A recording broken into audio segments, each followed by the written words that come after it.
چونکہ جتنی مشقت زیادہ ہوگی کسی عمل میں اتنی ہی اس کی فضیلت زیادہ ہوگی۔ آقا کی صلوات والسلام نے سے پوچھا گیا یا رسول اللہ سب سے افضل عمل کون سا ہے؟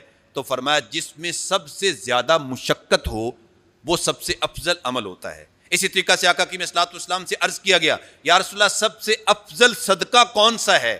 تو آقا کی اسلام نے ارشاد فرمایا کہ سب سے افضل صدقہ وہ ہے جو تنگ دستی کے عالم میں کیا جائے، کہ انسان تنگ دست ہو پھر بھی صدقہ کر رہا ہے، تو فرمایا یہ سب سے افضل صدقہ ہے۔ اور فرمایا جب بندہ تنگ دست ہو تو اپنے صدقے کا آغاز اپنی اولاد سے کرے، کیونکہ اولاد کے اوپر خرچ کرنا یہ سب سے بڑا صدقہ ہے، خاص طور پہ اس عالم میں جب بندہ تنگی میں ہوتا ہے، پریشانی میں ہوتا ہے۔ تو فتح مکہ سے پہلے لوگوں کا خرچ کرنا، لڑنا وہ افضل کیوں ہے؟ کیونکہ اس وقت مشقت زیادہ تھی۔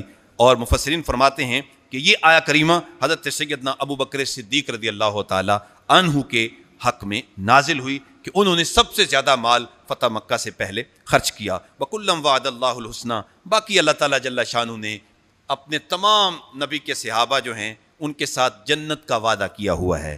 جنہوں نے حضور کو دیکھ لیا یقیناً وہ جنتی ہیں۔ آقا کی صلوات والسلام نے ارشاد فرمایا کہ اس شخص پہ اس کو جہنم کی آگ نہیں چھو سکتی جس نے مجھ محمد کے چہرہ نور کو دیکھا ہے، جس نے میری زیارت ایمان کی حالت میں کی، اس کو جہنم کی آگ نہیں چھو سکتی۔ اور فرمایا بلکہ جس نے مجھے دیکھا اور مجھے دیکھنے والے کو جس نے دیکھ لیا اس کو بھی جہنم کی آگ نہیں چھو سکتی، یعنی میرے صحابی کو بھی جس نے دیکھا اس کو بھی جہنم کی آگ نہیں چھو سکے گی۔ تو اس لیے اور فرمایا وَكُلًّا وَعَدَ اللَّهُ الْحُسْنَى، اللہ نے اپنے محبوب کے تمام صحابہ کے ساتھ اچھا وعدہ جنت کا کیا ہوا ہے۔ وَاللَّهُ بِمَا تَعْمَلُونَ خَبِيرٌ، اور اللہ تعالیٰ جل شانہ جو تم اعمال کرتے ہو ان کی خبر رکھنے والا ہے۔